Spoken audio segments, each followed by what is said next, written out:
이야기꾼 채널에 오신 것을 환매명합니다. 오늘의 이야기가 궁금하시다면 구독과 좋아요를 눌러주세요. 제 연봉이 10억인데 옷장엔 루이비통이 가득하죠. 그런 제가 남자친구 부모님 댁에 일부러 싸구려 보세 옷을 입고 찾아갔습니다. 미래의 시어머니가 혹시 속물은 아닌지 떠보려고요. 서울 스카이라운지 레스토랑에 도착하자마자 저를 위아래로 훑어보는 그분의 눈빛. 제게서 눈을 떼지 못하더군요. 그러다 갑자기 제 손에 두툼한 돈 봉투를 쥐어주는 게 아니겠어요? 하이힐 소리가 근사한 레스토랑의 대리석 바닥에 또렷하게 울려 퍼졌습니다. 이 스카이라운지는 제게 익숙한 곳입니다. 사업상 미팅으로 여러 번 왔었거든요. 눈 감고도 화장실을 찾을 수 있을 정도죠. 하지만 오늘은 달랐습니다. 남자친구 민준 씨가 제 손을 꽉 잡고 있었는데 손바닥이 축축했어요. 저보다 훨씬 긴장한 모양이었죠. 우리는 그의 어머니 이해숙 여사를 만나러 온 길이었습니다. 그가 제 귓가에 속삭였어요. 뜨거운 숨결이 목에 와닿았죠. 긴장하지 마. 우리 엄마 그냥 말씀이 좀 많으셔서 그렇지 좋은 분이야. 저는 입꼬리만 살짝 올렸습니다. 긴장이라니요. 제 이름은 박서윤. 제 인생에 긴장이란 두 글자는 없습니다. 연봉 10억을 버는 여자가 대체 무슨 상황을 못 겪어봤겠어요. 제 드레스룸에 걸린 루이비통, 샤넬 백들. 아무거나 하나만 꺼내도 평범한 직장인들. 반년치 월급은 좋게 될 겁니다. 하지만 오늘 저는 일부러 옷장 깊숙이 박아두었던 목이 다 늘어나고 해진 낡은 티셔츠를 꺼내 입었습니다. 색 바랜 청바지에 10,000원짜리 캔버스화를 신었죠. 심지어 세수도 안 하고 나왔습니다. 길에다 버려도 아무도 주워가지 않을 행색이었어요. 저는 그저 확인하고 싶었습니다. 민준 씨가 입이 닳도록 말하던 그 소박하고 좋으신 어머니가 과연 어떤 사람인지 말이죠. 직원의 안내를 받아 창가 자리에 도착하니 머리를 단정하게 올리고 고급스러운 실크 원피스를 차려입은 한 여인이 이미 앉아 있었습니다. 그녀가 바로 이해숙 여사였죠. 민준 씨를 보자 얼굴에 주름이 자글자글하게 잡히도록 활짝 웃더군요. 하지만 그 미소는 제게로 향하는 순간 그대로 얼어붙었습니다. 이쪽이 서윤 씨. 안녕하세요, 어머님. 최대한 가볍고 빠르게 인사했습니다. 그녀는 하더니 얼른 앉아요 라고 말했죠. 자리에 앉자마자 그녀의 눈빛은 마치 탐조등처럼 제 허름한 옷차림 위를 샅샅이 훑었습니다. 보풀이 일어난 티셔츠 깃부터 해진 청바지 끝단, 그리고 마지막에는 접착제가 떨어진 캔버스와의 시선이 고정됐죠. 입꼬리가 미세하게 내려갔다가 황급히 메뉴판으로 시선을 돌리는 척했습니다. 민준 씨는 어색한 분위기를 풀어보려 했었죠. 어머니 오시는 길에 차는 안 막혔어요. 요즘 잠은 잘 주무시고요. 이해숙 여사는 응 건성으로 대답하면서도 눈동자는 제게서 떨어질 줄을 몰랐습니다. 저는 속으로 차가운 비웃음이 터져나오는 걸 겨우 참았습니다. 그래, 역시 내 기대를 저버리지 않는군. 이 식사가 끝나면 적당히 핑계를 대고 이 관계를 정리해야겠다고 생각했죠. 이해숙 여사는 메뉴판을 뒤적이는 척하며 저를 곁눈질로 계속 살폈습니다. 서윤 씨는 지금 어디서 일한다고 했지? 우리 민준이 얘기 들어보니까 엄청 바쁘다던데. 저는 목을 가다듬고 민준 씨와 미리 짜맞춘 작은 회사 격리라는 거짓말을 막 꺼내려던 참이었습니다. 그런데 바로 그 순간 메뉴판을 보던 이해숙 여사가 갑자기 몸을 제 쪽으로 확 숙이더니 제 손목을 덥석 잡는 게 아니겠어요?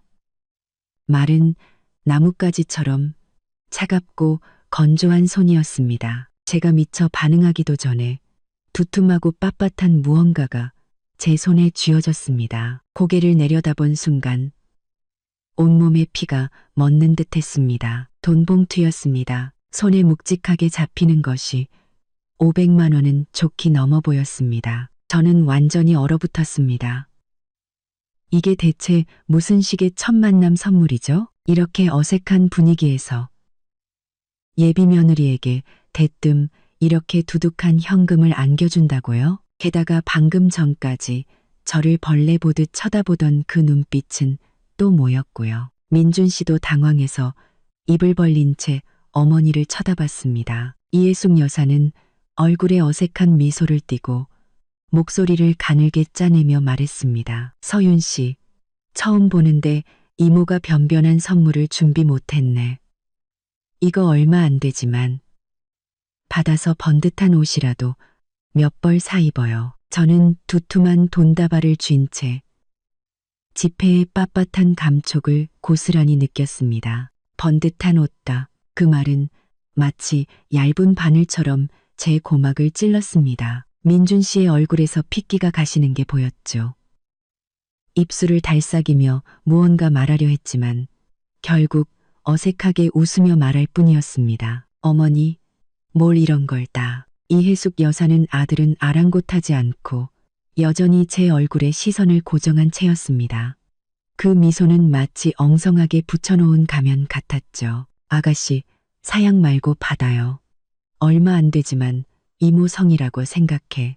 우리 민준이가 속이 깊어서 사람 볼 줄 알거든. 난 그저 우리 아들이 착하고 성실한 아가씨 만났으면 했어. 말 한마디 한마디에 뼈가 있었습니다.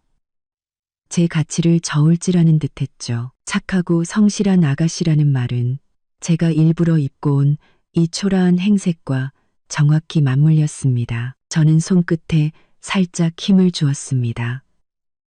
매끈한 봉투 표면이 구겨졌죠. 상황을 즐기려던 제 마음속 냉소는 어느새 가라앉고 그 자리에는 좀 더 현실적인 감정이 들어섰습니다. 저는 고개를 들어 그녀의 눈을 똑바로 마주했습니다. 그리고는 약간 놀란 듯하면서도 어쩔 줄 몰라 하는 완벽하게 계산된 표정을 지어 보였죠. 감사합니다. 어머님. 하지만 이건 너무 과분해서 받을 수가. 아니야. 주는 거니까 그냥 받아요. 이해숙 여사는 제 손을 단호하게 눌렀습니다. 힘이 꽤 셌죠. 거절을 용납하지 않겠다는 강압적인 태도였습니다. 마치 이 돈 봉투는 선물이 아니라 반드시 수행해야 할 명령처럼 느껴졌습니다. 그녀는 곧 민준 씨 쪽으로 몸을 돌렸습니다. 마치 중요한 의식을 끝낸 사람처럼 목소리가 한결 가벼워졌죠. 자자, 이제 주문하자. 여기 음식이 그렇게 맛있다던데 양은 좀 적다고 하더라고. 넉넉하게 시켜야겠어. 민준 씨는 서둘러 메뉴판을 받아들고 분위기를 전환하려 했었습니다. 네, 어머니. 여기 비둘기 요리가 시그니처 메뉴래요. 저는 고개를 숙여 손에 들린 묵직한 돈 봉투를 내려다봤습니다. 그것은 마치 뜨겁게 달궈진 낙인 같아서 손바닥이 화끈거렸습니다. 이건 축복이 아니었습니다. 이건 선 긋기였습니다. 위에서 아래로 내려다보는 시혜이자 오늘의 이 초라함을 똑똑히 기억하라는, 네가 우리 집안에 얼마나 고개를 숙이고 들어와야 하는지를 각인시키는 행위였습니다. 좋아. 아주 좋아. 테스트 결과가 잔인할 정도로 명확하군. 음식이 나오기 시작했습니다. 정갈한 접시들이 테이블을 가득 메웠죠. 이해숙 여사의 말문이 트였습니다. 아들 민준 씨가 얼마나 잘났는지에 대한 이야기였죠. 초등학교 때부터 모범생이었던 이야기, 명문대를 졸업한 이야기, 그리고 지금은 안정적인 직장에서 미래가 창창하다는 이야기까지. 그녀는 말하는 내내 곁눈질로 제 반응을 살폈습니다. 우리 사이의 격차를 끊임없이 확인시키려는 듯했죠. 민준 씨가 몇 번이나 저를 대화에 끼워 넣으려 했지만 서윤 씨네 회사도 요즘 그때마다 이해숙 여사는 교묘하게 말을 잘랐습니다. 그래? 작은 회사도 좋지, 안정적이잖아. 우리 민준이처럼 스트레스 많이 받고 접대 많은 일보다야. 그녀는 전복 한 조각을 집어 자연스럽게 민준 씨의 접시에 놓아주며 말했습니다. 많이 먹고 기운내. 그러고는 마치 제가 이제야 생각났다는 듯 공용 젓가락으로 나물 한 줄기를 집어 제 접시에 놓아주었죠. 서윤 씨도 많이 먹어. 사양 말고. 방금 전 그 전복과 나란히 놓인 나물 한 줄기. 그 대비가 너무나 선명해서 눈이 시릴 정도였습니다. 그리고 또 저는 아무 말 없이 맛없는 나물을 씹었습니다. 맛이 느껴지지 않았죠. 그때 주머니 속 핸드폰이 짧게 진동했습니다. 보지 않아도 알 수 있었죠. 최 비서가 오후 3시에 중요한 화상회의가 있다는 걸 알려주는 메시지일 겁니다. 상대 회사 대표가 저를 기다리고 있겠죠. 그 세계에서 저는 수천억 원대 예산을 주무르며 최종 결정을 내리는 박 대표입니다. 하지만 지금 이 스카이라운지에서 저는 새 옷을 사입을 하며 돈을 받아야 하는 어디 내놓기 부끄러운 박서윤일 뿐이었죠. 식사는 기묘한 분위기 속에서 끝을 향해 달려갔습니다. 이해숙 여사는 냅킨으로 입가를 닦으며 아무렇지 않다는 듯 말했습니다. 아참. 민준아. 다음 주 주말에 내 이모 환갑이잖아. 신라 호텔에서 가족들끼리 조촐하게 식사하기로 했어. 친척들 다 모이니까. 그녀는 저를 쳐다봤습니다. 그 눈빛에는 여전히 저를 평가하는 기색이 역력했죠. 서윤 씨도 시간 되면 같이 오지 그래? 와서 친척들한테 인사도 하고. 민준 씨가 기대에 찬 눈빛으로 저를 바라봤습니다. 저는 젓가락을 내려놓고 물 한 모금을 마셨습니다. 이해숙 여사와 민준 씨의 시선이 제게 집중되는 것이 느껴졌죠. 다음 주 주말이요. 저는 미간을 살짝 찌푸리며 적당히 난처한 표정을 지었습니다. 어머님, 공교롭게도 그날 야근을 해야 할 것 같아요. 저희 회사가 작아서 사장님이 워낙 빡빡하게 관리하시거든요. 휴가 내기가 좀 어려워서요. 이해숙 여사의 얼굴에서 미소가 살짝 옅어졌습니다. 그래? 아쉽네. 그녀는 더 이상 아무 말도 하지 않았지만 그 눈빛에는 그럴 줄 알았지라는 네 글자가 선명하게 쓰여 있었습니다. 민준 씨가 서둘러 분위기를 수습했습니다. 괜찮아, 괜찮아. 다음에 기회는 또 있으니까. 저는 돈 봉투를 챙겨 자리에서 일어났습니다. 어머님, 오늘 정말 잘 먹었습니다. 그리고 이건 전 이만 회사에 들어가 봐야 할 것 같아요. 오후에 처리할 일이 좀 남아서요. 이해숙 여사는 고개를 끄덕일 뿐 자리에서 일어날 생각은 없어 보였습니다. 그래요. 조심해서 가요. 민준 씨가 저를 배웅하러 따라 나왔습니다.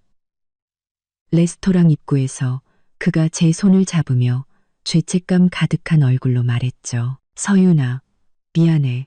우리 엄마가 원래 저런 분이야. 아기는 없는데 말투가 좀 그래서. 저는 그의 말을 끊었습니다. 얼굴에 피곤한 미소를 띠며 말했죠. 괜찮아. 이해해. 어머님 좋은 분 같아. 얼른 들어가 봐.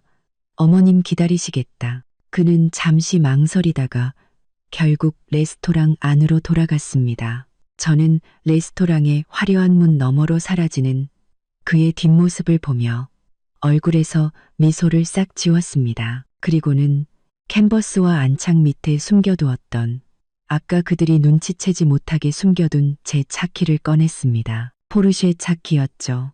눈부신 방패 문양이 오후의 햇살 아래 차갑고 비정한 빛을 내뿜고 있었습니다. 저는 주차장 구석에 세워둔 포르쉐 911을 타지 않았습니다. 대신 레스토랑 앞에 있는 택시 승강장으로 곧장 걸어갔죠. 택시 문을 열고 올라타 기사님께 강남에 있는 제 최고급 아파트 주소를 말했습니다. 그리고는 핸드폰을 꺼내 최 비서에게 전화를 걸었죠. 신호음이 한번 울리기도 전에 전화가 연결되었습니다. 대표님, 저는 택시의 낡은 뒷좌석에 몸을 기댄 채 창밖으로 빠르게 스쳐 지나가는 화려한 서울의 풍경을 바라보며 감정 없는 목소리로 말했습니다. 오후 회의는 예정대로 진행해요. 그리고 다음 주 주말 신라호텔에서 열리는 김민준 씨 이모님 환갑연 어느 홀에서 하는지 정확히 알아봐줘요. 택시는 강북의 좁은 골목길을 달렸습니다. 공기 중에는 음식 냄새와 시장의 소음이 뒤섞여 있었죠. 방금 제가 떠나온 고급스러운 향수가 뿌려져 있고 부드러운 피아노 연주가 흐르던 그 스카이라운지와는 마치 다른 세상 같았습니다. 기사님이 백미러로 저를 힐끗 쳐다봤습니다. 아마도 물 빠진 티셔츠에 캔버스화를 신은 제가 어째서 그 비싼 동네에 사는지 궁금했을 겁니다. 저는 신경 쓰지 않고 창밖만 바라봤습니다. 손에 쥔 돈 봉투가 거슬렸습니다. 청바지 주머니에 쑤셔 넣었지만 손끝에는 여전히 그 묵직하고 모욕적인 감촉이 남아있는 듯 했습니다. 번듯한 옷이라도 몇 벌 사입어라는 이해숙 여사의 말이 마치 고장난 녹음기처럼 머릿속에서 계속 맴돌았죠. 제가 사는 아파트 앞에서 택시가 멈췄습니다. 통유리로 된 이 초고층 빌딩은 햇빛을 받아 반짝이며 주변의 낡은 주택들과 어울리지 않게 서 있었습니다. 경비 아저씨가 저를 알아보고는 공손하게 무거운 유리문을 열어주었습니다. 박 대표님, 오셨습니까? 저는 고개를 끄덕이고 층고가 높은 로비를 지나 펜트하우스로 직행하는 엘리베이터 버튼을 눌렀습니다. 엘리베이터 거울에 비친 제 모습은 민낯에 헝클어진 머리, 싸구려 옷차림, 정말이지 번듯하지 못했죠. 하지만 누가 상상이나 할까요? 이렇게 초라해 보이는 여자가 이 건물에서 가장 비싼 집의 주인이라는 것을. 엘리베이터 문이 소리 없이 열리며 집 안으로 바로 연결되었습니다. 현관은 춤이라도 출 수 있을 만큼 넓었고 공기 중에는 제가 늘 사용하는 차가운 향에 디퓨저 냄새가 퍼져 있었습니다. 저는 발을 조이던 캔버스화를 벗어 던지고 따뜻한 원목 바닥을 맨발로 밟았습니다. 그리고는 곧장 드레스룸으로 향했죠. 딸깍 소리와 함께 조명이 켜지자 벽면을 가득 채운 유리장 너머로 계절과 색상별로 완벽하게 정리된 옷과 액세서리들이 모습을 드러냈습니다. 중앙 유리장에는 한정판 버킨백과 캘리백, 그리고 줄지어 늘어선 루이비통과 샤넬의 신상백들이 조명 아래 조용히 진열되어 있었습니다. 마치 사열을 기다리는 군인들처럼요. 이것이 바로 저 박서윤의 진짜 일상이었습니다. 저는 드레스룸 가장 안쪽으로 걸어가 눈에 띄지 않는 서랍 하나를 열었습니다. 그리고 그 두툼한 돈 봉투를 아무렇게나 던져 넣었죠.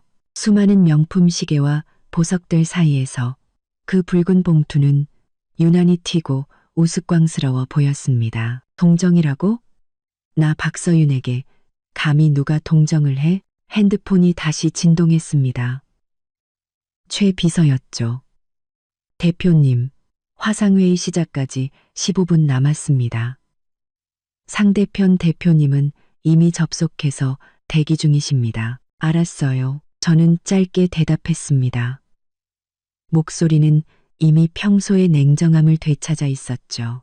욕실로 빠르게 걸어가 최대한 빠른 속도로 샤워를 했습니다. 몸에 밴 끈적함과 그 불쾌했던 식사가 남긴 재수없는 기운을 씻어냈죠. 가운을 걸치고 거대한 화장대 앞에 앉아 능숙하게 화장을 시작했습니다. 파운데이션, 아이라인, 립스틱, 한 단계씩 완성될 때마다 거울 속에는 눈빛이 날카롭고 카리스마 넘치는 박서윤이 조금씩 돌아왔습니다. 마지막으로 저는 재단이 완벽한 짙은색 정장 스커트 세트를 입고 7cm 높이의 하이힐을 신었습니다. 거울 속에 비친 완전히 다른 사람이 된 제 모습을 보며 심호흡을 한 번 했습니다. 스카이 라운지에서 기죽어 있던 박서윤은 이제 사라졌습니다. 서재로 들어가 컴퓨터를 켜고 화상회의에 접속했습니다. 화면에는 즉시 몇 개의 진지한 얼굴이 나타났습니다. 모두 세계적으로 유명한 기업의 대표들이었죠. 기다리게 해서 죄송합니다. 저는 마이크에 대고 말했습니다. 목소리는 또렷하고 차분했으며 반박의 여지가 없는 권위가 실려 있었죠. 그럼 시작하겠습니다. 이후 2시간 동안 저는 협상의 흐름을 완벽하게 주도했습니다. 프로젝트 데이터, 시장 분석, 리스크 관리에 대해 거침없이 이야기했죠.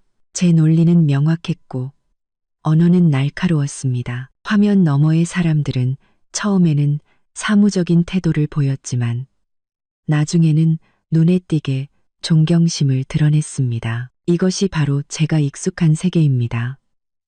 실력과 두뇌로 승부하는 곳, 누군가에게 인정받기 위해 옷차림으로 아등바등할 필요가 없는 곳이죠.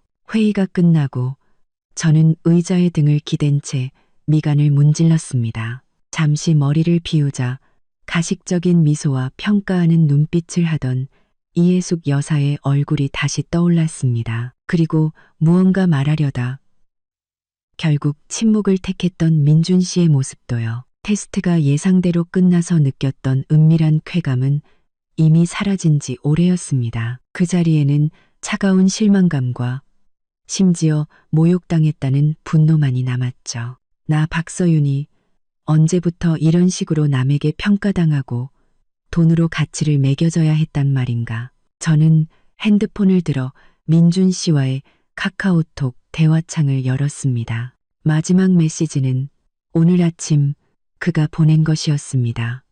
긴장하지 말라며 자기 엄마는 좋은 분이라고 했던 말. 저는 대화창을 노려보다가 화면을 잠그고 핸드폰을 옆으로 던져버렸습니다. 지금은 이런 쓸데없는 감정을 처리할 시간이 없었습니다. 하나의 테스트는 끝났지만 어쩌면 진짜 게임은 이제부터 시작일지도 모릅니다. 이해숙 여사는 제가 자기 아들에게 빌붙으려 한다고 생각했겠죠. 그 돈 봉투로 선을 긋고 자신의 우월함을 과시하고 싶었겠죠. 아주 좋아. 내가 똑똑히 보여주겠어. 그녀와 그녀의 아들이 대체 무엇을 놓쳤는지를. 그 두툼했던 돈 봉투. 언젠가는 이자까지 쳐서 그녀의 뺨을 후려치는 따귀가 되어 돌아갈 겁니다. 그 후 며칠 동안 저는 일에만 몰두했습니다. 회사는 지금 수천억 원대의 중요한 정부 협력 프로젝트 입찰을 앞두고 있었습니다. 경쟁 상대는 모두 업계 최고의 기업들이었죠. 저는 팀원들과 밤낮 없이 회의하고 제안서를 수정하고 발표를 시뮬레이션했습니다. 팀 전체가 극도의 긴장 상태였죠. 이렇게 복잡한 이해관계와 소수점 2자리까지 정확해야 하는 데이터를 다룰 때만 저는 그 스카이라운지에서의 굴욕감을 마음 한구석으로 밀어낼 수 있었습니다. 민준 씨에게서 카톡이 몇 번 왔습니다. 사과하는 내용이었죠. 자기 엄마가 악에는 없었다.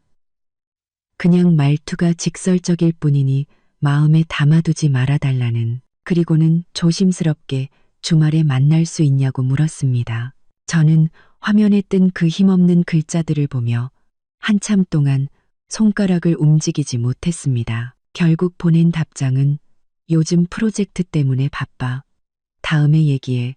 가. 전부였습니다. 저는 따지지도 화를 내지도 않았습니다. 그래봐야 아무 의미 없다는 걸 알았기 때문이죠. 그가 레스토랑에서 그의 어머니가 그런 식으로 저를 대하는 것을 보면서도 어색하게 침묵했던 그 순간부터 이미 무언가는 변해버렸습니다. 그의 사과는 너무 늦었고 너무 가벼웠습니다. 금요일 오후 프로젝트 발표의 날이었습니다. 저는 가장 카리스마 있어 보이는 아르마니 맞춤 정장을 입고 하이힐을 신은 채 핵심 팀원들과 함께 서울시청의 엄숙한 회의실로 들어섰습니다. 진지한 표정의 심사위원들 앞에서 저는 프레젠테이션 화면을 보며 우리 제안서의 강점과 기술력, 그리고 사후 운영 계획에 대해 명확하게 설명했습니다. 제 말투는 안정적이었고 논리는 명쾌했으며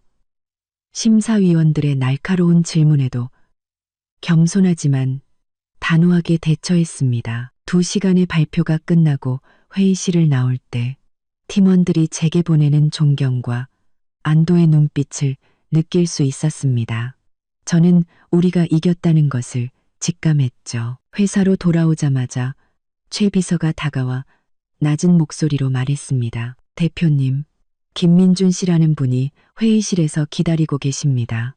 꽤 오래 기다리셨습니다. 저는 걸음을 멈췄습니다. 민준 씨가 어떻게 회사를 찾아왔지? 저도 모르게 미간을 찌푸렸습니다. 내 사무실로 오라고 해요. 사무실에서 저는 빠르게 립스틱을 고쳐 바르고 제 모습이 완벽한지 확인했습니다. 그리고 나서야 최 비서에게 민준 씨를 들여보내라고 했죠. 그는 문을 열고 들어섰습니다.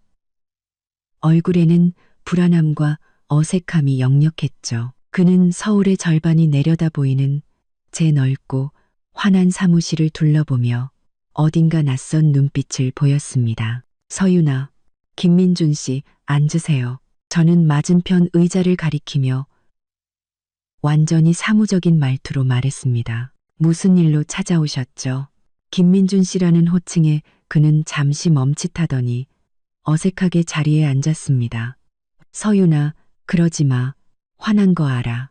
그날 엄마가 정말 심했어. 내가 대신 사과할게. 저는 표정 없는 얼굴로 그를 바라봤습니다. 사과는 잘 들었어요.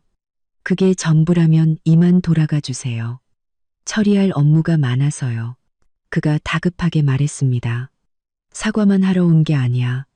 내일 이모 환갑연 신라호텔 금수홀에서 해. 서윤아, 와주면 안 될까?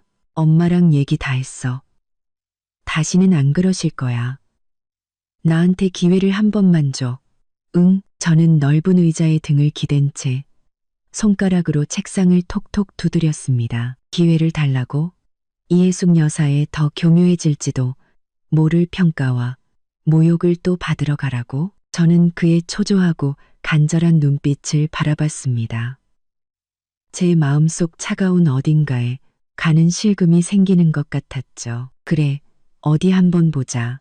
친척들이 다 모인 자리에서 이해숙 여사가 어떤 연기를 펼칠지, 그리고 더 중요한 것은 저 역시 그 테스트에 마침표를 찍을 이해숙 여사가 전혀 예상하지 못할 무대가 필요했습니다. 저는 잠시 침묵했습니다. 민준 씨의 눈에서 희망의 빛이 꺼져갈 때쯤 저는 나지막이 입을 열었습니다. 좋아요.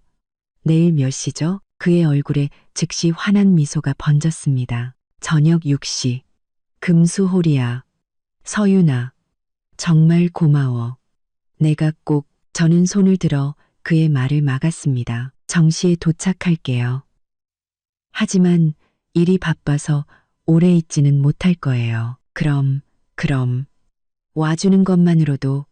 어디야? 민준 씨는 기뻐하며 몇 마디를 더 중얼거리다가 아쉬운 듯 뒤를 돌아보며 사무실을 나갔습니다. 사무실 문이 닫히고 넓은 공간에 저 혼자 남았습니다. 저는 통유리 창가로 다가가 아래로 보이는 수많은 차들을 내려다봤습니다. 내일 신라호텔 금수홀. 이해숙 여사, 당신은 여전히 싸구려 옷을 입고 기죽어 있는 박서윤을 보고 싶겠죠? 미안하지만 당신을 실망시켜야겠네요. 저는 내선 전화를 들었습니다. 최 비서, 스타일리스트 레이디 씨에게 연락해서 내일 오후 5시로 예약 좀 잡아줘요. 그리고 지난달 파리에서 낙찰받은 그 별빛 드레스 준비해두고요. 토요일 오후 5시. 저는 약속 시간에 맞춰 레이디 씨의 스튜디오에 도착했습니다. 이곳은 아주 은밀한 곳으로 얼굴이 알려지는 것을 꺼리는 서울의 명사들이 즐겨 찾는 아지트 중 하나였죠. 레이디 씨가 저를 보며 웃으며 맞이했습니다. 박 대표님, 오늘 무슨 중요한 자리 있으신가 봐요? 저는 자리에 앉아 그녀가 능숙하게 제 머리를 만지는 것에 몸을 맡겼습니다. 그냥 평범한 가족 모임이에요. 다만 좀 번듯하게 보여야 해서요. 저는 가볍게 말했습니다. 눈치 빠른 레이디 씨는 더 이상 묻지 않고 의미심장한 미소만 지어 보였죠. 걱정 마세요. 제게 맡기세요. 2시간 동안 저는 인형처럼 그녀에게 모든 것을 맡겼습니다. 머리는 자연스러우면서도 정교하게 스타일링 되었고, 화장은 투명했지만 제 이목구비의 장점을 극대화해 카리스마 넘치면서도 부드러운 인상을 주었죠. 마지막으로 저는 파리에서 공수해온 그 오트쿠티르 드레스로 갈아입었습니다. 짙은 남색 공단 위에는 수작업으로 수놓은 무수히 많은 작은 크리스털들이 조명 아래 마치 밤하늘의 별을 통째로 입은 것처럼 반짝였습니다.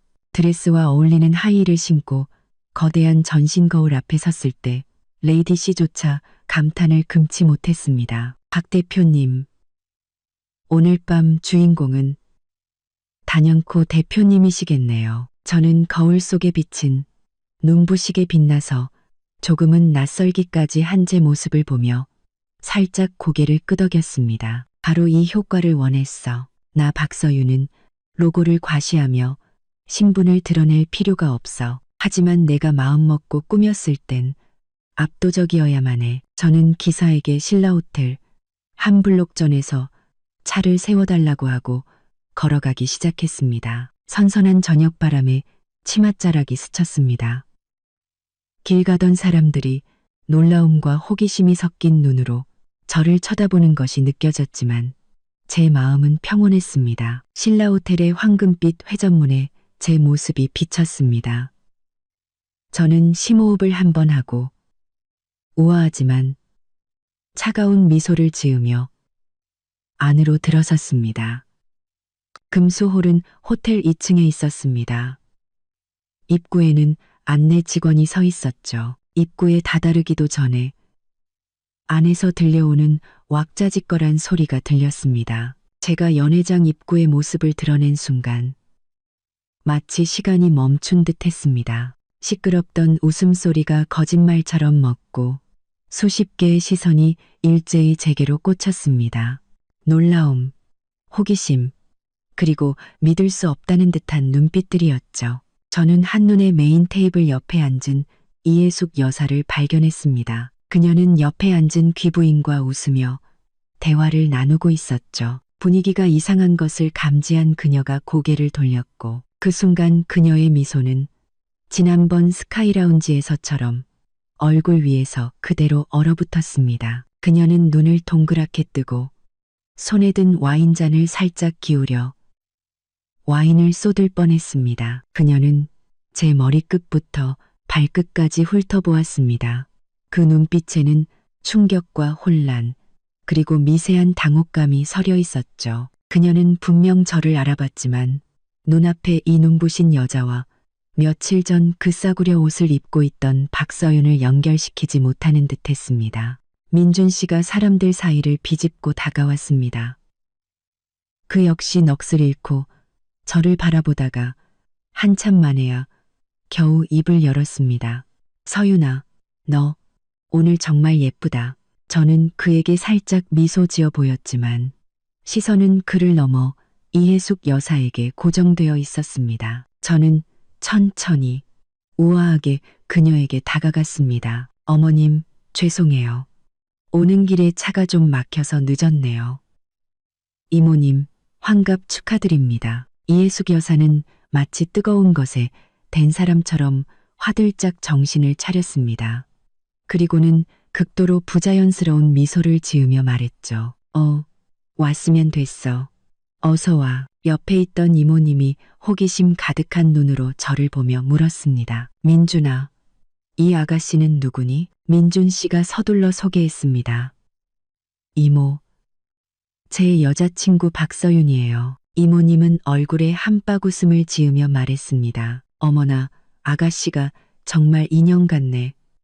어서 이리 와서 앉아요. 이해숙 여사가 뻣뻣하게 옆으로 자리를 비켜주었고 저는 자연스럽게 그 자리에 앉았습니다. 주변 친척들의 탐색하는 듯한 시선이 느껴졌죠. 제 옷차림과 분위기는 그들이 상상했던 김민준의 여자친구의 수준을 훨씬 뛰어넘는 것이 분명했습니다. 저녁 식사 내내 이해숙 여사는 안절부절 못하는 모습이었습니다. 지난번처럼 아들이 얼마나 잘났는지 떠들어대지도 않고 오히려 말이 없었죠. 그저 가끔씩 복잡하기 짝이 없는 눈빛으로 저를 훔쳐볼 뿐이었습니다. 한 친척이 제게 어디서 일하는지 물었습니다. 저는 미소 지으며 대답했죠. 그냥 작은 투자 회사에서 관리직으로 일하고 있어요. 이해숙 여사의 귀가 쫑긋 세워졌습니다. 민준 씨가 저를 대신해 자랑하려 했죠. 서윤이네 회사 엄청 유명한 곳이에요. 요즘 제일 잘 나가는. 저는 테이블 아래에서 가볍게 그의 다리를 쳤습니다. 그리고는 그의 말을 잘랐죠. 그냥 평범한 월급쟁이인걸요. 민준 씨처럼 안정적인 직장이 최고죠. 제가 겸손하게 말하자 이해숙 여사의 얼굴 근육이 미세하게 떨렸습니다. 눈 속의 의심은 더욱 깊어졌죠. 케이크를 자를 때 분위기가 조금 풀렸습니다. 이해숙 여사는 마침내 참을 수 없었는지 제게 가까이 다가와 목소리를 낮춰 물었습니다. 서윤 씨, 오늘 입은 드레스 꽤 비싸 보이는데 어느 백화점에서 샀어? 저는 냅킨으로 입가를 닦으며 아무렇지 않은 말투로 대답했습니다. 친구가 대신 사다 준 거라 저는 잘 모르겠네요. 어머님, 이 케이크 정말 맛있네요. 저는 능숙하게 화제를 돌렸습니다. 이해숙 여사는 마치 허공에 주먹을 날린 사람처럼 얼굴이 더욱 굳어졌습니다. 저는 그녀의 마음속 의심이 눈덩이처럼 불어나고 있다는 것을 알 수 있었습니다. 그 싸구려 옷을 입고 돈 봉투를 받던 여자와 지금 눈앞에 우아하고 기품 있는 여자. 대체 어느 쪽이 진짜 박서윤일까? 이것이 바로 제가 원했던 반응이었습니다.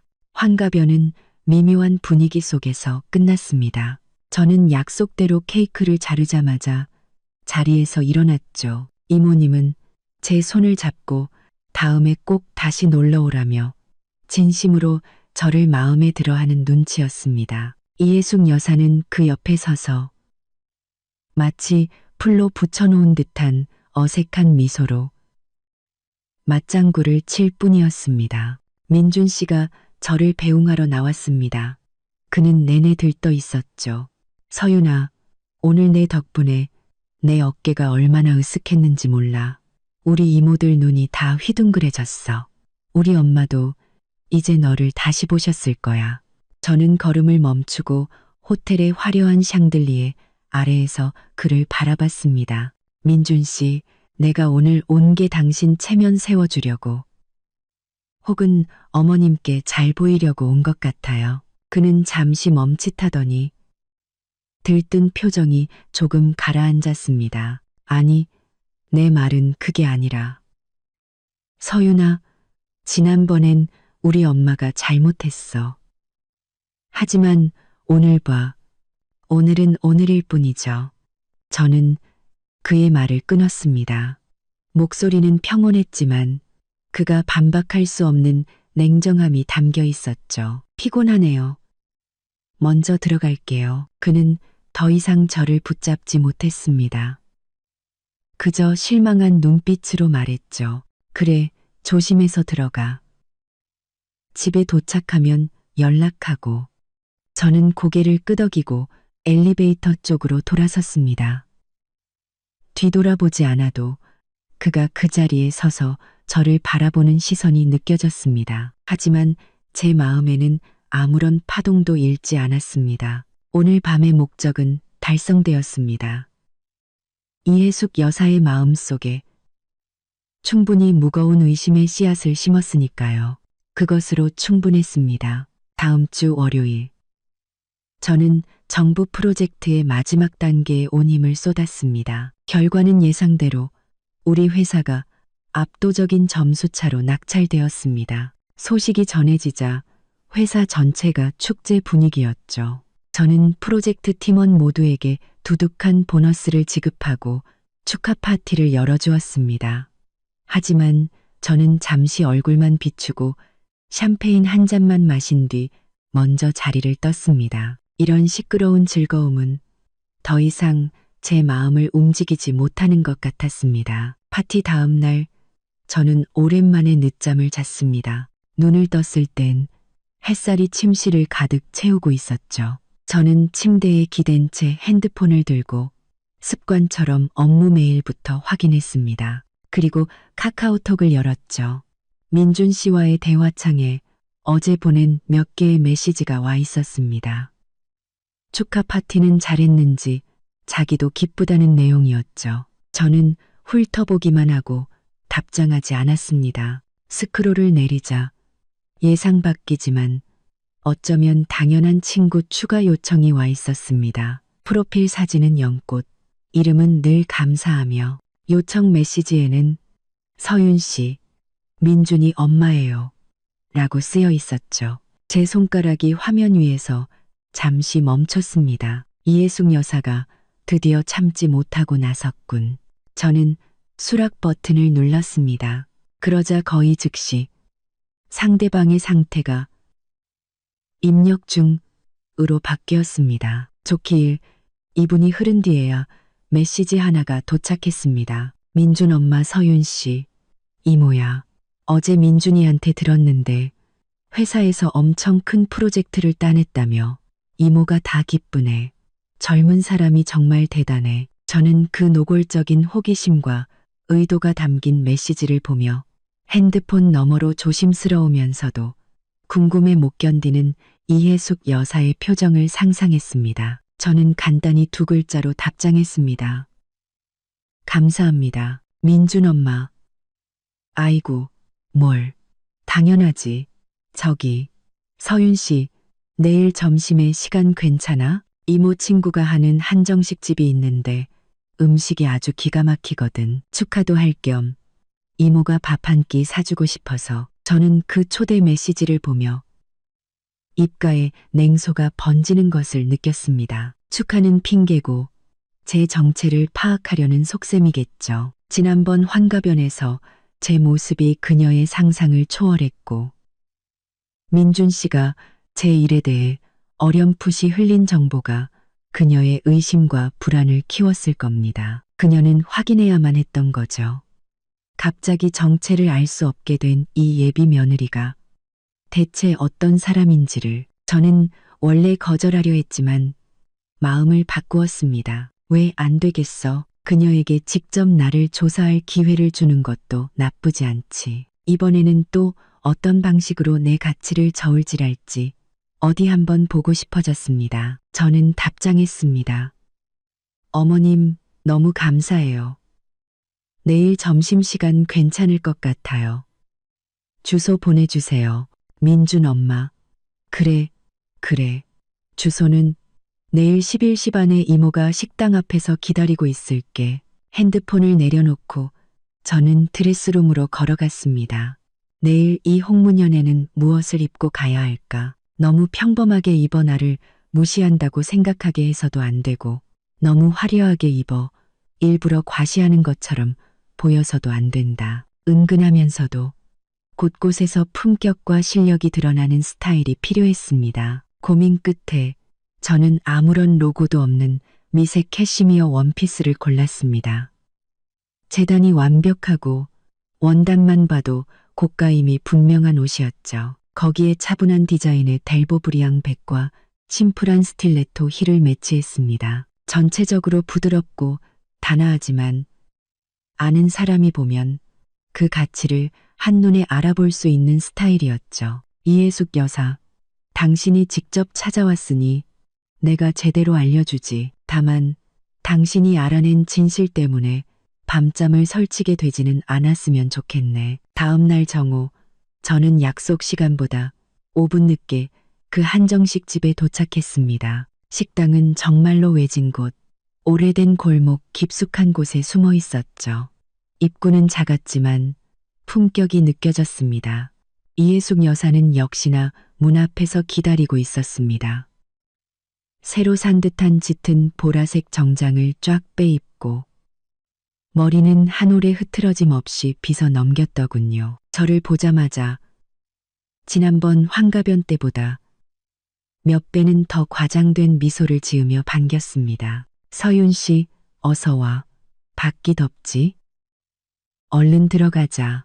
그녀는 저를 방으로 안내했습니다.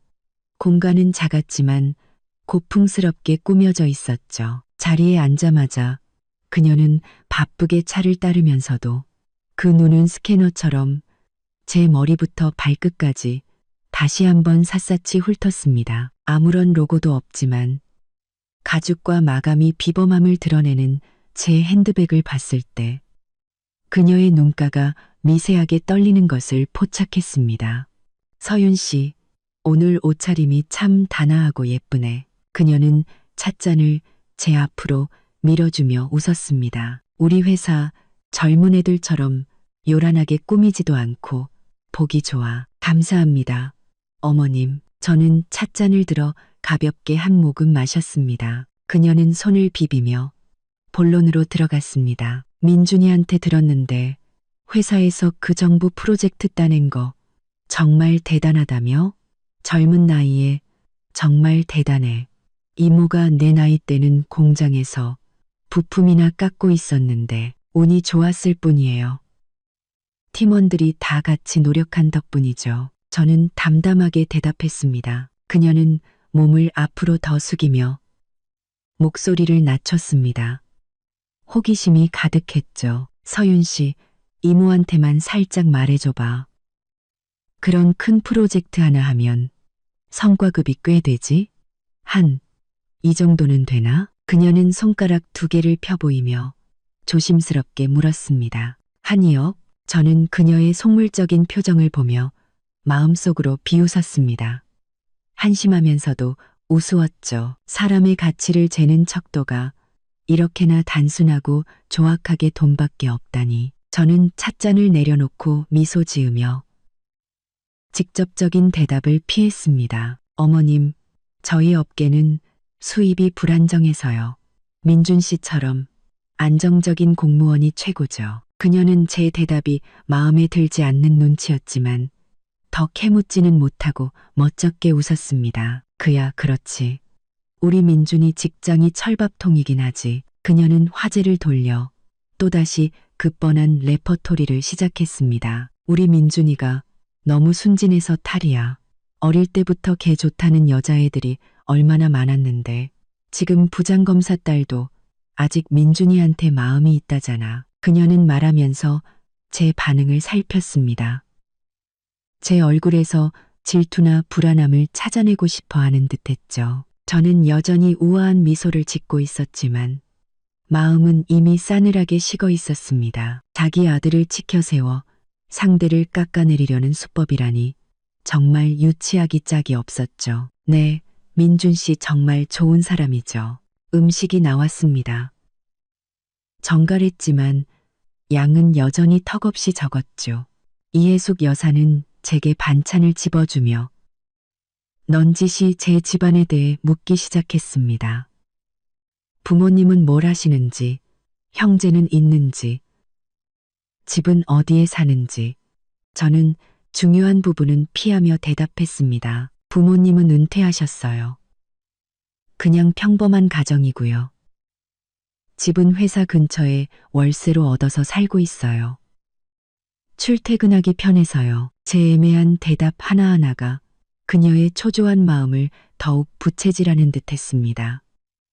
그녀의 얼굴에서 미소가 점점 굳어갔죠. 그녀는 저를 어떻게든 분류하고 싶어 했습니다.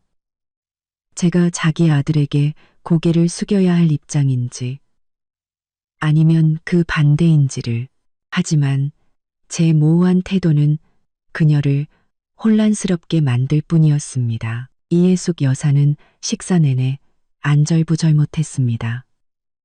예비 시어머니로서의 위엄을 세우고 싶어 하면서도 제 알 수 없는 배경 때문에 함부로 행동하지 못했죠. 그 모순적인 태도가 그녀를 더욱 불편하게 만들었습니다. 계산할 때 그녀는 억지로 호탕한 척하며 계산서를 가로챘습니다. 가자, 서윤 씨. 이모가 집까지 태워다 줄게. 어디 산다고 했지? 아니에요, 어머님. 근처에서 친구 만나기로 해서 친구가 데리러 올 거예요. 저는 그녀의 제안을 거절하고 함께 골목 입구까지 걸어 나왔습니다. 그래, 그럼 조심해서 가. 이예숙 여사는 길가에 서서 복잡한 눈빛으로 저를 바라보며 무언가 말하려다 결국 그저 손만 흔들었습니다. 저는 버스 정류장으로 향하는 그녀의 뒷모습을 잠시 바라보다가 반대 방향으로 천천히 걸음을 옮겼습니다. 골목 두 개를 돌자 차분하지만 값비싼 제 검은색 세단이 조용히 길가에 서 있었습니다. 기사가 이미 내려서 제 차 문을 열어주고 있었죠. 차에 올라타 바깥의 소음과 단절되자 저는 비로소 긴 한숨을 내쉬었습니다. 이예숙 여사를 상대하는 것은 8시간 연속 회의를 하는 것보다 더 피곤한 일이었습니다. 그녀의 눈빛 하나, 말 한마디에 모든 것이 계산과 저울질 뿐이었죠. 하지만 이번 만남을 통해 저는 민준 씨와 제가 결코 같은 세상 사람이 아니라는 것을 다시 한번 확신했습니다. 단순한 경제력의 차이가 아니었습니다. 세상을 보는 눈, 가치관, 모든 것이 달랐죠. 그는 좋은 사람일지 모릅니다. 하지만 그의 가족, 속물근성과 편협함으로 둘러싸인 그 세계는 제가 단 하루도 견딜 수 없는 곳이었습니다. 그 두툼했던 돈봉투는 여전히 제 드레스룸 서랍 안에 잠들어 있었습니다. 그것은 마치 가시처럼 이 모든 일의 시작이었던 그 어리석은 테스트를 계속해서 상기시켰죠. 이제 그 테스트는 의미를 잃었습니다. 남은 것은 이 잘못된 관계를 어떻게 품위 있고 완벽하게 끝내는가 하는 문제뿐이었습니다. 회사로 돌아오니 오후에 중요한 해외 화상회의가 기다리고 있었습니다. 저는 즉시 마음을 다잡고 일에 몰두했죠. 오직 이렇게 현실적인 업무를 처리할 때만 저는 이예숙 여사가 남긴 그 끈적하고 불쾌한 감정에서 벗어날 수 있었습니다. 회의는 순조롭게 끝났습니다. 상대방은 우리 회사가 낙찰된 프로젝트에 강한 협력 의사를 보였죠. 회의가 끝났을 때 창밖은 이미 어둠이 내리고 있었습니다. 저는 의자의 등을 기댄 채 지끈거리는 관자놀이를 눌렀습니다. 최 비서가 노크하고 들어와 결제 서류를 내려놓으며 말했습니다. 대표님, VVIP 자선 디너는 다음 주 금요일 저녁입니다. 그러네, 일정 확정할까요? VVIP 자선 디너. 저는 잠시 잊고 있었습니다. 서울의 최상류층만 초대되는 고급 자선 행사였죠. 매년 초대장을 받았지만 이런저런 핑계로 거절해왔습니다. 이런 사교 행사는 제 관심사가 아니었으니까요. 하지만 올해는 저는 책상 위 핸드폰, 민준 씨와의 대화창을 바라보다가 문득 한 가지 생각이 떠올랐습니다. 확정해요. 참석할게요. 제가 최 비서에게 말했습니다. 최 비서는 조금 놀란 듯 했지만 곧바로 고개를 끄덕였습니다. 네, 알겠습니다. 바로 확정하고 드레스 준비하겠습니다. 최 비서가 나가고 저는 핸드폰을 들어 이예숙 여사와의 대화창을 열었습니다. 마지막 대화는 그녀가 보내준 한정식 집 주소였죠. 저는 잠시 고민하다가 화면에 글자를 입력했습니다. 어머님, 다음 주 금요일에 파크 하얏트 호텔에서 작은 행사가 있는데 괜찮은 경매품들이 좀 나온다고 하더라고요. 시간 괜찮으시면 민준 씨랑 같이 구경 오세요. 그냥 바람도 쐴 겸요. 메시지를 보내자 한동안 답이 없었습니다. 10여 분이 흐른 뒤에야 이예숙 여사의 답장이 왔습니다. 문장 곳곳에서 조심스러움과 의심이 느껴졌죠. 민준 엄마 파크 하얏트 호텔. 거기 엄청 비싼 데 아니니? 무슨 행사인데? 이모 같은 사람이 가도 괜찮은 곳이야? 저는 핸드폰을 보며 그녀가 호기심에 못 이기면서도 촌스럽다고 무시당할까봐 걱정하는 모습을 상상했습니다. 자선 디너예요. 별거 아니고 그냥 사람들 모여서 좋은 일 하는 자리니까 괜찮아요. 제가 가볍게 답장했습니다. 잠시 후 그녀가 다시 답장을 보내왔습니다. 민준 엄마 그래? 그럼 이모가 한 번도 구경 못 해본 덴데 너희 젊은 애들 따라서 구경이나 가볼까? 민준이한테도 말해볼게. 핸드폰을 내려놓으며 저는 미끼가 던져졌음을 알았습니다. 이해숙 여사의 성격상 제 진짜 인맥과 생활 수준을 가까이서 엿볼 수 있는 이 기회를 절대 놓치지 않을 겁니다. 그리고 민준 씨 역시 어떻게든 관계를 회복하고 싶어서 분명히 따라 나서겠죠. 그 후 며칠간 저는 평소처럼 바쁘게 지내며 그들에게 먼저 연락하지 않았습니다. 민준 씨에게서 몇 번 연락이 왔지만 저는 짧고 무미건조하게 답장할 뿐이었죠. 금요일 저녁 저는 레이디 씨를 불러 스타일링을 받았습니다. 오늘의 드레스는 제가 특별히 고른 은색 프린지 장식의 롱드레스였습니다. 걸을 때마다 빛을 받아 반짝이는 차분하면서도 화려한 디자인이었죠. 액세서리는 심플한 다이아몬드 귀걸이 하나로 포인트를 주었습니다.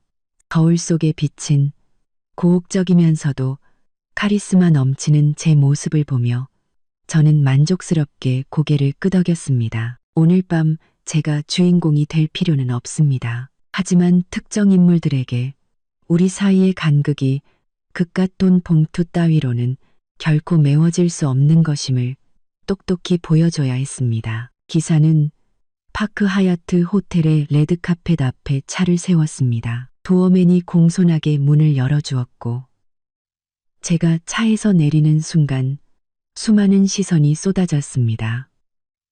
초대된 기자들의 플래시가 터졌죠. 저는 가볍게 고개를 끄덕이고 직원의 안내를 받아 화려한 연회장으로 들어섰습니다.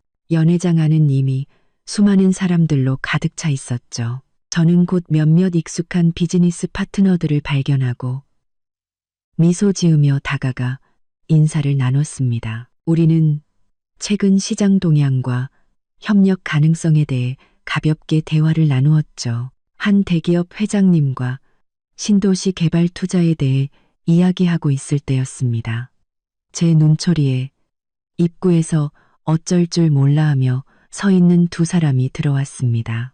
너무나 익숙하면서도 이 장소와는 전혀 어울리지 않는 모습이었죠. 민준 씨는 오늘을 위해 새로 산 것이 분명하지만 몸에 잘 맞지 않는 정장을 입고 있었고 그 옆에 이해숙 여사는 더욱 가관이었습니다. 색이 촌스러운 스팽글 한복 드레스에 목에는 과하게 큰 진주 목걸이를 걸고 있었죠. 그녀는 눈을 동그랗게 뜨고 마치 처음 서울 구경 온 사람처럼 연회장 안을 탐욕스럽고 놀란 눈으로 훑어보고 있었습니다. 화려한 샹들리에 명품으로 치장한 사람들 그리고 웨이터들이 들고 다니는 고급스러운 음식들까지. 그러다 그녀의 시선이 인파를 뚫고 제게 와서 꽂혔습니다. 그 순간 그녀의 얼굴 표정은 정말이지 장관이었습니다. 처음에는 믿을 수 없다는 듯한 충격, 그리고는 제가 대화를 나누고 있는 그녀가 TV나 경제 잡지에서나 봤을 법한 인물들을 보며 엄청난 혼란에 빠졌죠. 마지막으로 그 모든 감정은 하얗게 질린 얼굴 위로 떠오른 당혹감과 공포로 변했습니다. 그녀는 마침내 깨달은 듯 했습니다. 자신이 그깟 돈 봉투와 말 몇 마디로 내치려 했던 상대가 대체 어떤 존재였는지를. 저는 멀리서 그들을 향해 들고 있던 샴페인 잔을 살짝 들어보였습니다. 그리고는 완벽하게 계산된 하지만 차갑고 무심한 미소를 지어 보였죠. 이해숙 여사는 제 시선에 댄 듯 황급히 고개를 숙이고 민준 씨의 팔을 꽉 잡았습니다. 민준 씨 역시 저를 보고 있었죠. 그의 얼굴에는 놀라움과 함께 깊은 당혹감이 스쳐 지나갔습니다. 그는 아마 상상도 못했을 겁니다. 이렇게나 낯선 세계에서 이런 모습으로 저와 마주치게 될 줄은. 저는 바로 다가가지 않았습니다. 그들이 이질감과 어색함 속에서 좀 더 버텨보도록 내버려 두었죠. 이 보이지 않는 벽을 온몸으로 느껴보는 것도 좋은 경험이 될 테니까요. 제 대화 상대였던 회장님이 제 시선을 따라 그들을 보고는 웃으며 물었습니다. 박 대표, 아는 분들이신가? 저는 시선을 거두며 아무렇지 않은 말투로 대답했습니다. 글쎄요, 회장님, 아까 말씀하시던 그 신도시 부지 말인데요. 저는 아무 일 없었다는 듯 대화를 이어갔습니다. 하지만 제 시야 한 구석에는 마치 조각상처럼 그 자리에 얼어붙어 어쩔 줄 몰라 하는 이해숙 여사와 민준 씨의 모습이 들어왔습니다. 자선 경매가 시작되었습니다. 하객들이 자리에 앉았죠. 제 자리는 앞쪽의 VIP석이었고 그들의 초대장 등급으로는 가장 뒷줄에 눈에 띄지 않는 구석 자리에 앉을 수밖에 없었을 겁니다. 저는 돌아보지 않아도 등 뒤에 꽂히는 그 두 개의 뜨거운 시선을 느낄 수 있었습니다. 경매품 대부분은 예술품이나 보석 혹은 특별한 경험 상품들이었습니다. 한 조선백자가 고가에 낙찰되었을 때 장내에서는 박수가 터져 나왔습니다. 저는 뒷줄에서 이해숙 여사가 겨우 참는 듯한 하지만 선명하게 들리는 탄식 소리를 들었습니다.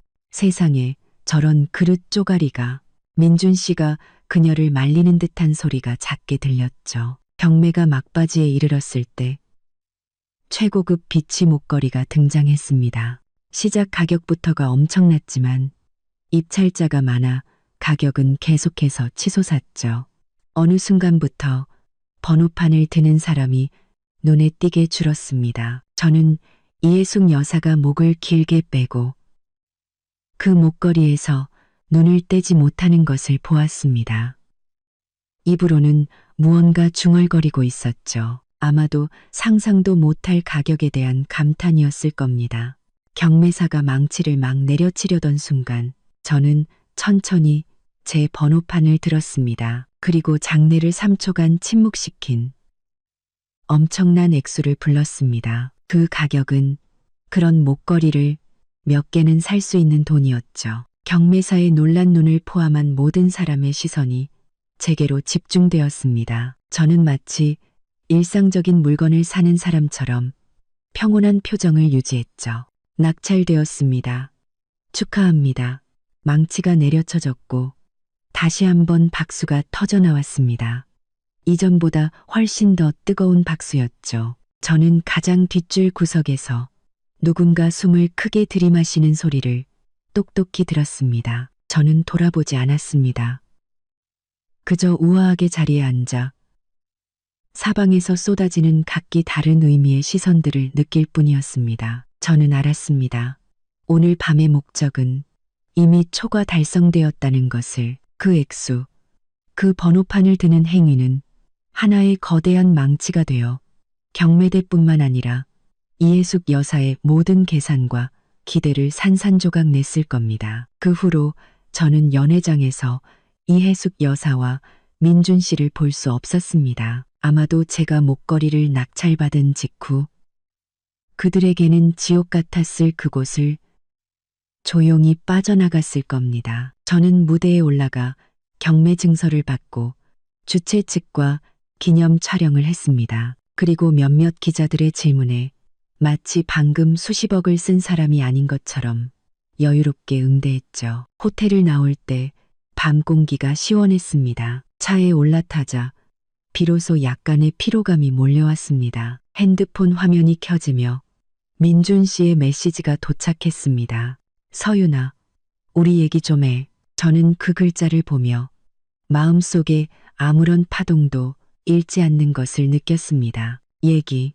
대체 무슨 얘기를 더 한다는 거지? 그가 스카이라운지에서 침묵을 택했을 때, 그의 어머니가 돈봉투로 나를 모욕했을 때, 그리고 우리 사이의 격차가 이렇게나 적나라하고 잔인하게 드러났을 때 이미 결말은 정해져 있었습니다. 저는 답장하지 않고 화면을 꺼버렸습니다. 차창 밖으로 도시의 불빛이 빠르게 스쳐 지나갔습니다. 그 두툼했던 돈 봉투, 그 엄청난 가격의 목걸이, 그리고 충격과 공포로 일그러졌던 이예숙 여사의 얼굴이 제 머릿속에서 교차했습니다. 어리석은 테스트로 시작되었던 이 막장 드라마는 이제 완전히 끝을 맺을 시간이었습니다. 다음 날 그는 회사 로비로 직접 찾아왔습니다. 최 비서가 인터폰으로 알렸을 때 저는 재무팀이 올린 분기 보고서를 보고 있었습니다.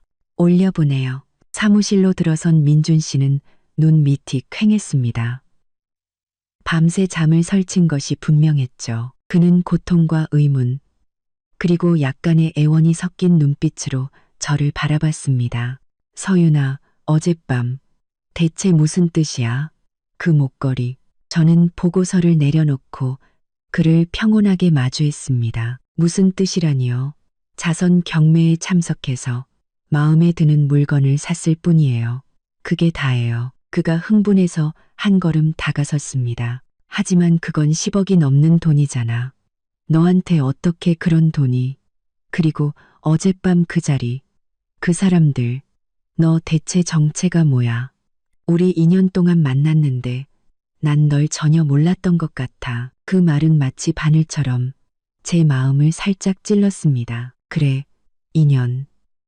그는 한 번도 제 진짜 세계를 알려고 하지 않았습니다. 아니, 어쩌면 그는 제가 그저 자신의 보호가 필요한 평범한 여자이기를 무의식적으로 바랐을지도 모릅니다. 저는 숨을 깊게 들이쉬고 차가운 목소리로 말했습니다. 제가 누구인 게 중요한가요? 중요한 건 당신 어머니가 그 돈 봉투로 저를 내치려 했을 때, 당신이 우리 집안에 어울리지 않는다고 생각했을 때, 당신은 침묵했다는 사실이죠. 이제 와서 제가 당신들 생각보다 돈이 좀 많아 보이니까 속았다고 생각하고 모욕감을 느끼는 건가요? 그런 뜻 아니야. 그가 다급하게 변명하며 당황한 표정을 지었습니다. 엄마가 잘못한 거 맞아. 내가 1000번이고만 번이고 대신 사과할게. 하지만 서윤아, 우리 인연의 시간이 겨우 엄마의 실수 한 번으로 전부 부정되어야 하는 거야? 우리 같이 해결할 수 있잖아. 내가 엄마한테 사과하라고 할게. 같이 해결하자고요. 저는 그의 말을 끊으며 입가에 비웃음을 띄었습니다. 어떡해요? 당신 어머니가 그 돈 봉투를 다시 가져가게 할 건가요? 아니면 앞으로 저를 볼 때마다 웃으며 반겨달라고 할 건가요? 민준 씨, 문제는 당신 어머니의 태도가 아니에요. 우리는 애초에 다른 세상 사람이라고요. 제가 원하는 걸 당신은 줄 수 없고, 당신과 당신 어머니가 원하는 며느리가 되어줄 생각도 저에겐 없어요. 그의 얼굴이 하얗게 질렸습니다. 너는 처음부터 나랑 잘해볼 생각이 없었구나. 그렇지? 넌 우리 집을 구경거리로 생각하고 있었던 거야. 그 돈 봉투 받을 때도 속으로는 우리를 비웃고 있었던 거지? 저는 마침내 인내심을 잃었습니다. 민준 씨, 테스트를 한 건 제 잘못이에요. 인정해요. 하지만 내가 당신들을 비웃었다고요? 아들이 사랑하는 사람의 가치를 돈으로 매기는 어머니를 비웃어야 하나요? 아니면 자기 여자친구가 모욕당하는 순간에 한마디도 못하는 남자를 비웃어야 하나요? 저는 마지막 남은 온기마저 거두고 문을 가리켰습니다. 우리 관계는 여기까지예요. 나가주세요. 그는 그 자리에 서서 가슴을 크게 들썩였습니다. 그의 눈빛은 애원에서 분노와 굴욕감으로 변해 있었죠. 그래, 알았어. 박서윤, 너 정말 대단하다. 우리가 감히 넘볼 수 없는 분이셨네. 그는 획 돌아서서 문을 세게 닫고 나가버렸습니다. 쾅하는 소리가 사무실 안에 울려 퍼졌습니다. 저는 의자에 등을 기댄 채 눈을 감았습니다. 깊은 피로감이 몰려왔죠. 관계의 끝은 누구의 잘못이든 간에 유쾌하지 않은 법이니까요. 몇 분 후 저는 눈을 떴습니다. 눈빛은 이미 평온을 되찾아 있었죠. 저는 내선 전화를 눌렀습니다. 최 비서, 오후 일정 비워줘요. 신라 호텔에 좀 다녀와야겠어요. 1시간 후 저는 신라 호텔 프런트 데스크 앞에 서서 민준 씨 이모님의 이름과 환갑 날짜를 말했습니다. 안녕하세요. 지난주 토요일 금수홀에서 있었던 행사 결제 내역을 좀 확인하고 싶은데요. 직원이 조회를 하더니 미소 지으며 말했습니다. 손님, 금수홀 예약은 김민준 고객님께서 당일 현장에서 완납 처리하셨습니다. 역시 그랬군. 저는 신용카드를 꺼내며 말했습니다. 그럼 그날 저녁 식사 비용과 동일한 금액을 익명으로 김민준 고객님의 결제 계좌로 환불 처리해 주세요. 그리고 저는 미리 준비해온 다시 깨끗하게 봉인한 그 두툼한 돈 봉투를 건넸습니다. 이 봉투를 환불 영수증과 함께 이 주소로 보내주시겠어요? 저는 이해숙 여사의 집 주소를 적었습니다. 모든 것을 처리하고 저는 호텔 로비를 빠져나왔습니다. 햇살이 눈부셨죠. 그 돈 봉투와 그날 저녁 식사, 모든 것을 돌려주었습니다. 이제 더는 빚진 것이 없었죠. 다음으로 저는 부동산 중개인에게 전화를 걸었습니다. 안녕하세요. 제 명의로 된 강남 아파트 매물로 좀 내놓으려고요.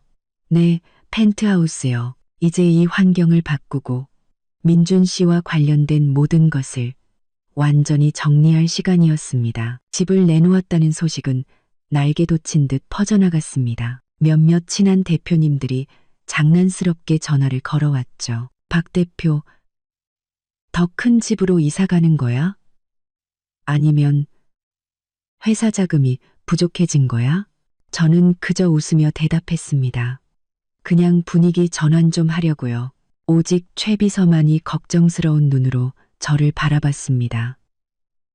아마도 제 갑작스러운 결정이 최근 끝난 연애와 관련이 있다는 것을 짐작했겠죠. 하지만 그녀는 아무것도 묻지 않고 그저 묵묵히 제 일을 도왔습니다. 그런데 제가 생각지도 못한 사람이 중개인을 통해 집을 보고 싶다는 강한 의사를 밝혀왔습니다. 바로 이해숙 여사였죠. 중개인의 전화 목소리에는 당혹감이 묻어 있었습니다. 박 대표님, 이해숙 씨라는 분이 되게 아주 관심이 많으신데요. 대표님 아는 분이라고 하시면서 최대한 빨리 집을 보고 싶어 하십니다. 어떻게 할까요? 저는 소화기를 든 채 잠시 침묵했습니다. 이해숙 여사가 여기까지 찾아오다니 정말로 집을 살 생각일까? 아니면 아직도 미련을 버리지 못하고 이런 식으로 제 속을 떠보려는 걸까? 어쩌면 둘 다일지도 모르죠. 알겠습니다. 약속 잡으세요. 오늘 오후로요. 대체 무슨 연극을 또 꾸미려는 건지 어디 한번 보고 싶어졌습니다. 오후 3시 이해숙 여사는 제 집 앞에 나타났습니다. 혼자가 아니었죠. 정장을 입고 서류 가방을 든 변호사나 자산 관리사처럼 보이는 남자와 함께였습니다. 그녀는 지난번 자선 디너 때보다는 나은 옷차림이었지만 그 눈빛의 조급함과 계산적인 태도는 숨길 수 없었습니다. 서윤, 아니, 박 대표님. 그녀는 저를 어떻게 불러야 할지 모르는 듯 과하게 살가운 미소를 지었습니다. 이 집을 판다고 해서 이모가 얼마나 놀랐는지 몰라. 이렇게 좋은 집을 왜 팔려고 해? 저는 몸을 비켜 그들을 안으로 들였습니다. 좀 더 작은 집으로 옮기려고요. 관리하기가 힘들어서요. 이해숙 여사는 집에 들어서자마자 눈을 어디에 둬야 할지 모르는 듯 탐욕스럽게 거실과 창밖의 풍경, 그리고 값비싼 가구들을 훑어봤습니다. 그녀와 함께 온 남자는 좀 더 전문가적인 시선으로 집의 구조와 인테리어를 살폈죠. 거실이 정말 넓네. 전망도 끝내주고. 이해숙 여사는 감탄사를 연발했습니다. 그녀는 와인 셀러 앞으로 다가가 제가 수집한 와인들을 보며 거의 손을 댈 뻔했습니다. 그녀가 저를 돌아보며 조심스럽게 물었죠. 박 대표님, 이 집 살 때 꽤 비쌌지? 저는 대답 대신 차갑게 말했습니다. 어머님, 편하게 둘러보세요. 그녀는 멋쩍게 손을 거두고 함께 온 남자에게 눈짓을 보냈습니다. 남자는 즉시 더 꼼꼼하게 집을 살피기 시작했죠. 심지어 핸드폰으로 사진까지 찍었습니다. 이혜숙 여사는 제 옆에 바싹 붙어 목소리를 낮추며 말했습니다. 서윤아, 사실 이 집이 이모 마음에 쏙 들어. 우리도 아는 사이인데 가격 좀 잘해주면 안 될까? 그녀는 손가락을 비비며 노골적으로 할인을 요구했습니다. 저는 걸음을 멈추고 그녀를 바라봤습니다. 어머님, 부동산 거래는 중요한 일입니다. 중개인을 통해 정식으로 절차를 밟는 게 좋겠습니다. 그리고 제가 내놓은 가격이 낮은 편은 아닐 텐데요. 아니야, 비싸지 않아. 이혜숙 여사는 마치 제가 마음을 바꿀까봐 두렵다는 듯 다급하게 말했습니다. 우린 정말 살 마음이 있어. 저기 저분은 내 투자 자문이야. 이 집 위치나 품질을 보면 그 가격이 합당하대. 그녀는 갑자기 태도를 바꿔 거의 아양을 떠는 듯한 표정을 지었습니다. 사실 서윤아, 이모가 지난번엔 정말 잘못했어. 내가 뭘 몰라서 그랬어. 너랑 우리 민준이 젊은 애들이 싸울 수도 있지. 이모는 네가 정말 마음에 들어. 능력 있고 예쁘고. 저는 그녀의 앞뒤 안 맞는 논리도 없는 말을 들으며 그저 황당하고 우스울 뿐이었습니다. 이 집을 보고 나서 혹은 그날 밤 제가 목걸이를 낙찰받는 것을 보고 나서 그녀의 태도가 180도 바뀐 것이겠죠. 이렇게 노골적인 속물 근성은 정말이지 역겨웠습니다. 어머님, 저는 그녀의 말을 끊었습니다. 목소리는 싸늘했죠. 저와 민준 씨는 이미 헤어졌습니다. 이 집은 제 개인 자산이고 이 집을 팔든 팔지 않든 누구에게 팔든 그와 그리고 어머님과 아무런 관련이 없습니다. 정말로 집을 사실 거라면 중개인을 통하세요. 그게 아니라면 이만 돌아가 주시죠. 이혜숙 여사의 얼굴이 순간 굳어졌습니다. 미소 짓던 얼굴이 마치 금간 석고상처럼 보였죠. 그녀가 입을 열어 무언가 말하려던 순간 집을 다 둘러본 남자가 다가와 그녀에게 고개를 저으며 낮은 목소리로 말했습니다. 이 여사님, 집은 정말 좋습니다. 하지만 현재 가격에 세금까지 더하면 자금 부담이 너무 크실 겁니다. 그리고 추후 유지 비용도. 이혜숙 여사의 얼굴이 불그락푸르락해졌습니다. 그녀는 저를 죽일 듯이 노려봤습니다. 그 눈빛에는 분노와 질투, 그리고 자신의 망상이 깨진 것에 대한 창피함이 뒤섞여 있었죠. 그녀는 결국 아무 말도 하지 못하고 그 남자의 팔을 잡아 끌며 거의 도망치듯 제 아파트를 빠져나갔습니다. 황하고 문이 닫히고 저는 통유리 창가로 다가가 아래를 내려다봤습니다.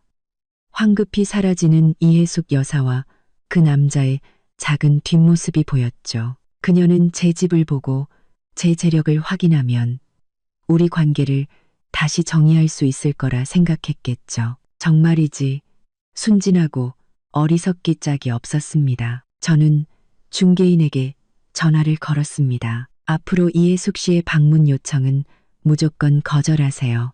그리고 집값은 5% 더 올리겠습니다. 그녀가 이 집의 가치를 그렇게 높게 평가했으니 진짜 가치가 무엇인지, 그리고 그녀가 영원히 넘볼 수 없는 격차가 무엇인지를 더욱 똑똑히 깨닫게 해줘야 했습니다. 이혜숙 여사의 소동은 악취를 풍기는 바람처럼 스쳐 지나갔습니다. 저는 아파트 매매를 중개인에게 모두 맡기고 더 이상 신경 쓰지 않았죠. 제 삶은 다시 바쁜 궤도로 돌아왔습니다. 새로운 프로젝트는 순조롭게 진행되었고 저는 각종 비즈니스 미팅과 접대로 눈코 뜰 새 없이 바빴습니다. 그러던 어느 날 한업계 포럼의 저녁 만찬에서 저는 강태하 씨를 만났습니다. 그는 국내 최고의 투자회사 파트너로 젊고 유능하며 업계에서 가장 주목받는 인물 중 한 명이었습니다. 이전에도 몇 번 마주친 적은 있었지만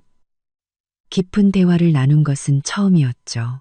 그날 밤 그가 먼저 다가와 제게 잔을 내밀었습니다. 박 대표님 명성은 익히 들었습니다.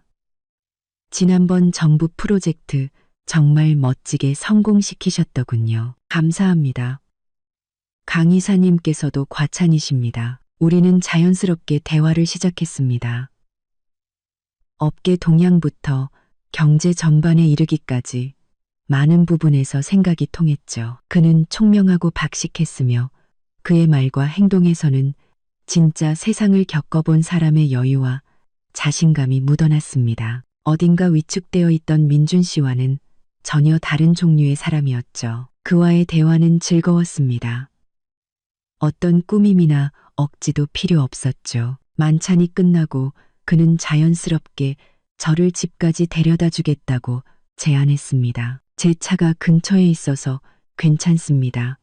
마음만 감사히 받겠습니다. 그는 웃으며 더 이상 권하지 않았습니다. 대신 심플한 디자인의 명함 한 장을 건넸죠. 다음에 또 뵐 수 있으면 좋겠습니다. 저는 명함을 받고 제 명함을 건넸습니다. 그의 듬직한 뒷모습을 보며 제 마음은 평온했습니다. 이 나이, 이 위치에서 멋진 남자 한 명의 호의에 쉽게 흔들릴 때는 지났으니까요. 하지만 강태하 씨 같은 사람과의 만남이 기분 좋은 일이라는 것은 부정할 수 없었죠. 그 후로 강태하 씨는 가끔씩 제게 연락을 해왔습니다. 흥미로운 업계 기사를 보내주기도 하고 특정 이슈에 대해 가볍게 의견을 나누기도 했죠. 그의 접근은 성숙하고 절제되어 있었으며 상대를 존중하는 태도가 느껴졌습니다. 저는 이지적인 교류를 즐겼고 그와의 만남은 불쾌한 감정이 차지했을지도 모를 제 시간을 긍정적으로 채워주었습니다. 우리가 함께 있는 모습이 가끔씩 업계 사람들의 입에 오르내린다는 것도 알고 있었습니다. 그러던 어느 날 저는 모르는 번호로 걸려온 전화를 받았습니다. 전화를 받자 수화기 너머에서는 이해숙 여사의 울음 섞인 분노에 찬 목소리가 들려왔습니다. 박서윤, 네가 어떻게 이럴 수가 있어. 저는 미간을 찌푸리며 전화를 끊으려 했습니다. 우리 민준이한테 이러면 안 되지. 그녀는 거의 소리를 질렀습니다. 전화기 너머로 그녀를 말리는 민준 씨의 목소리가 들렸지만 그녀는 막무가내였습니다. 네가 돈 많고 잘난 거 알아. 그래서 우리 무시하는 거 알아. 그래도 그렇지.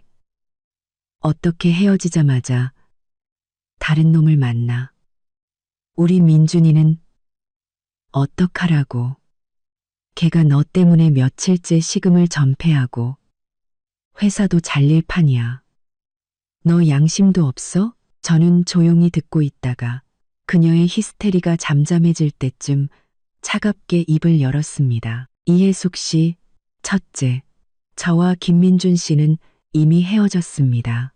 제 사생활은 당신과 그 사람 누구와도 상관없습니다. 둘째, 김민준 씨는 성인입니다. 자신의 감정과 직장 생활은 스스로 책임져야죠. 마지막으로 한 번만 더 이런 식으로 저를 괴롭히면 경찰에 신고하겠습니다. 저는 말을 마치자마자 전화를 끊고 그 번호를 차단했습니다. 세상이 조용해졌습니다. 하지만 이해숙 여사의 이 뻔뻔한 비난은 제 마음속에 남아있던 마지막 미련마저 깨끗하게 지워버렸습니다. 어떤 사람들에게는 자신의 속물근성과 편협함이 아니라 상대방이 더 잘 나가는 것이 잘못인 모양입니다. 저는 핸드폰을 들어 강태하 씨가 보낸 주말 미술관 전시회 초대 메시지를 확인했습니다. 그리고는 망설임 없이 답장했죠. 좋아요. 주말에 찾아간 미술관은 낡은 공장을 개조한 아주 멋진 곳이었습니다. 강태하 씨는 편안한 차림이었지만 특유의 고급스러운 분위기는 감출 수 없었죠. 우리는 전시를 보고 미술관 카페에 앉아 이야기를 나누었습니다. 그러다 제 핸드폰이 울렸습니다. 동네 주민센터 번호였죠. 박서윤 씨 되시죠? 여기는 5호동 주민센터인데요. 이해숙 씨라는 분이 오셔서 감정적인 문제로 상담을 요청하시는데 자꾸 박서윤 씨를 만나게 해달라고 하셔서요. 제 머리끝까지 화가 치밀어 올랐습니다. 이해숙 여사가 이제는 주민센터까지 찾아가서 난리를 치다니. 저는 분노를 억누르고 차분하게 말했습니다. 저는 그분과 해결할 문제가 전혀 없습니다. 계속해서 저를 괴롭히면 경찰을 부르겠습니다. 그렇게 전해주세요. 전화를 끊자 강태아 씨가 걱정스러운 눈으로 저를 보고 있었습니다. 저는 애써 웃으며 말했죠. 개인적인 일이에요. 다 해결됐습니다. 그는 더 묻지 않고 화제를 돌려주었지만 이 끝없는 괴롭힘은 정말이지 역겨웠습니다. 저는 이 문제를 확실히 끝내야겠다고 결심했습니다. 집으로 돌아오자마자 저는 컴퓨터를 켜고 이메일을 작성했습니다. 수신이는 민준 씨가 다니는 회사의 인사팀이었죠. 저는 차분하고 객관적인 어조로 이해숙 여사가 제게 가한 지속적인 괴롭힘에 대해 설명했습니다. 그리고 이런 행위가 계속될 경우 법적인 조치를 취할 수밖에 없으며 이는 김민준 씨의 직장 생활에도 부정적인 영향을 미칠 수 있음을 정중하게 알렸습니다. 그가 다니는 곳처럼 평판을 중요시하는 조직에서 이런 문제는 아주 심각하게 받아들여질 겁니다. 전송 버튼을 누르는 순간 제 마음은 놀랍도록 평온했습니다. 저는 그들에게 품위 있게 끝낼 기회를 주었습니다. 그들이 걷어찼을 뿐이죠. 그렇다면 그들이 알아들을 수 있는 방식으로 이 경계선을 확실히 그어주는 수밖에요. 메일을 보낸 후 세상은 정말로 조용해졌습니다. 더 이상의 전화도 메시지도 없었죠. 저는 마치 집안 구석의 마지막 먼지를 털어낸 것처럼 후련한 마음으로 제 새로운 삶에 집중했습니다. 아파트는 곧 좋은 가격에 팔렸고 저는 회사 근처의 고급 레지던스로 이사했습니다. 강태아 씨와의 관계는 일과 사적인 만남을 오가며 천천히 그리고 단단하게 발전해 나갔습니다. 얼마 후 한 경제 잡지에서 저를 인터뷰했고 그 잡지가 발간되었습니다. 잡지 표지에는 제 사진과 함께 박서윤, 두려움 없는 성장이라는 제목이 실려 있었죠. 저는 그 잡지가 또 다른 방식으로 어떤 사람들에게 익히게 될 줄은 상상도 못했습니다. 며칠 뒤 저녁, 저는 낯선 번호로 걸려온 전화를 받았습니다. 한참의 침묵 끝에 지치고 낯익은 목소리가 들려왔습니다. 서윤아, 나 민준이야. 저는 아무 말도 하지 않았습니다. 그가 힘겹게 입을 열었죠. 잡지 봤어. 축하해. 저는 여전히 침묵했습니다. 그가 거의 애원하는 듯한 목소리로 말했습니다. 서윤아, 내가 다 잘못했어. 정말 미안해. 내가 부족해서 너를 지켜주지 못했어.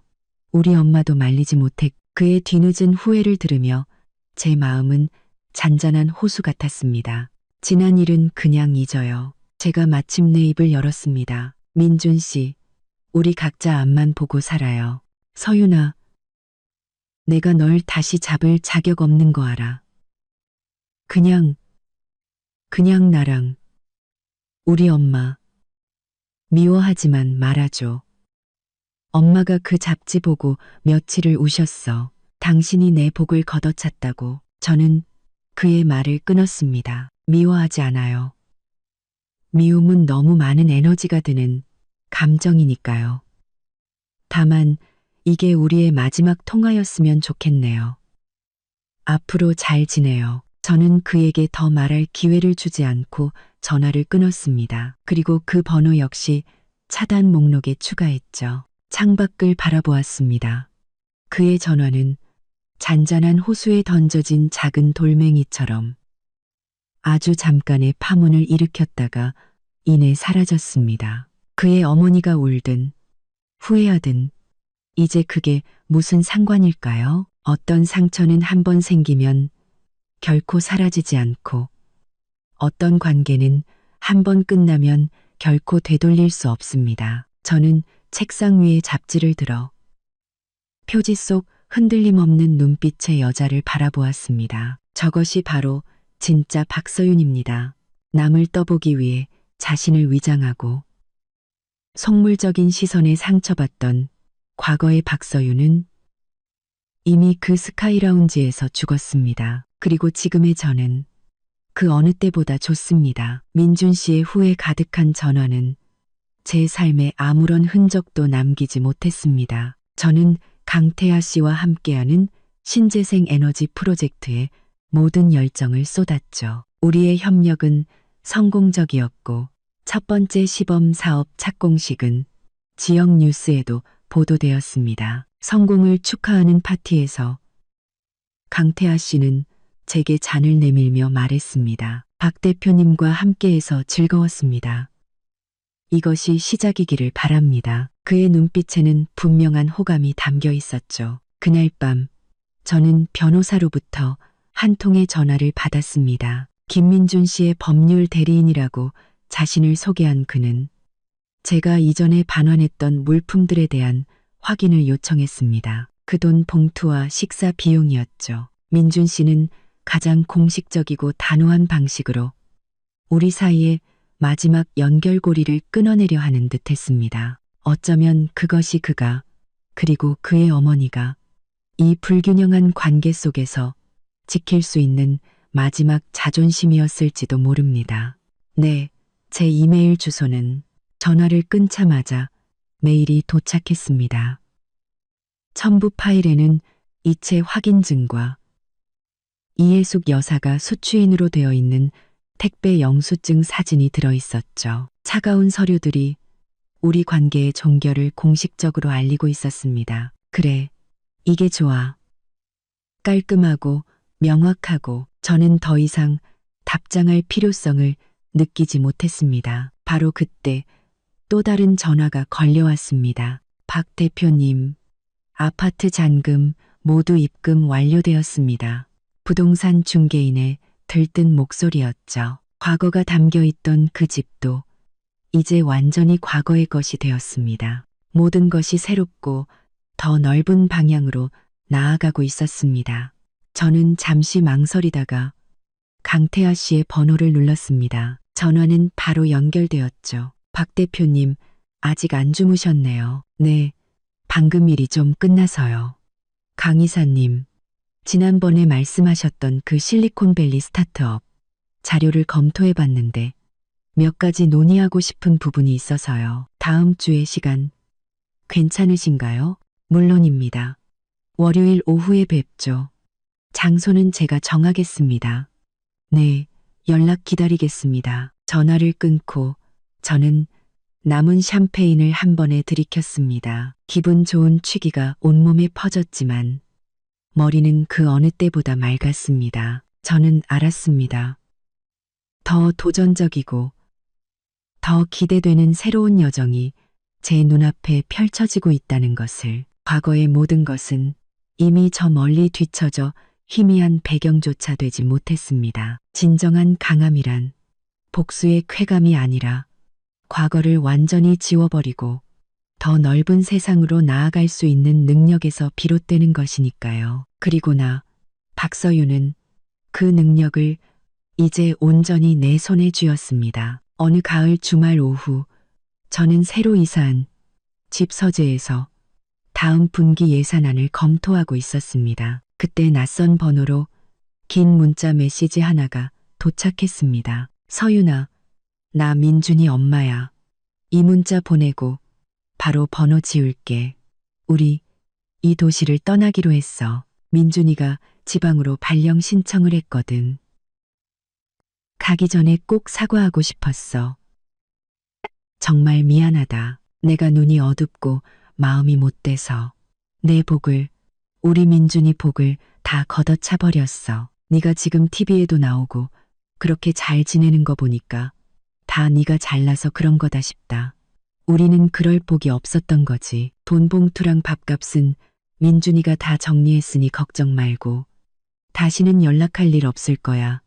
강 이사님이랑 행복하게 잘 살아. 저는 핸드폰을 든 채 창밖에 수많은 차들과 개미처럼 작은 사람들을 내려다봤습니다. 문자 속 모든 단어에서 그녀 특유의 계산적인 진심이 느껴졌습니다. 그녀의 사과는 진정한 반성이라기보다는 더 잘나가는 저와 초라해진 아들의 현실을 마주한 뒤늦은 후회에 가까웠죠. 제 마음에는 아무런 파동도 동정심도 일지 않았습니다. 마치 나와 상관없는 사회면 기사를 읽는 것처럼 무감각했습니다. 저는 메시지를 삭제하고 그 번호를 차단했습니다. 해질녘의 햇살이 도시를 황금빛으로 물들이고 있었습니다. 저는 차키를 들고 강태아 씨와의 저녁 약속 장소로 향했습니다. 거울에 비친 제 모습은 수많은 일을 겪어낸 후의 평온함과 단단함으로 가득 차 있었죠. 문득 아주 오래전 남자친구의 가족을 떠보기 위해 일부러 싸구려 옷을 입고 갔던 제 모습이 떠올랐습니다. 그때의 불안함, 서러움, 그리고 그 어리석었던 계산들, 이제와 생각하니 마치 전생의 일처럼 아득하게 느껴졌습니다. 속물근성은 누구에게나 있을 수 있습니다. 하지만 진짜 강한 사람은 자신의 가치를 타인의 잣대 위에 올려놓지 않습니다. 저는 더 이상 누구도 시험할 필요가 없고 누구에게도 증명할 필요가 없습니다. 제 세상은 이제부터 망망대해처럼 넓고 자유로울 테니까요. 오늘의 이야기는 여기까지입니다. 여러분의 생각은 어떠신가요? 댓글로 여러분의 의견을 남겨주세요. 이야기꾼 채널이 마음에 드셨다면 구독과 좋아요, 그리고 공유를 부탁드립니다. 더 재미있는 이야기로 다시 찾아뵙겠습니다.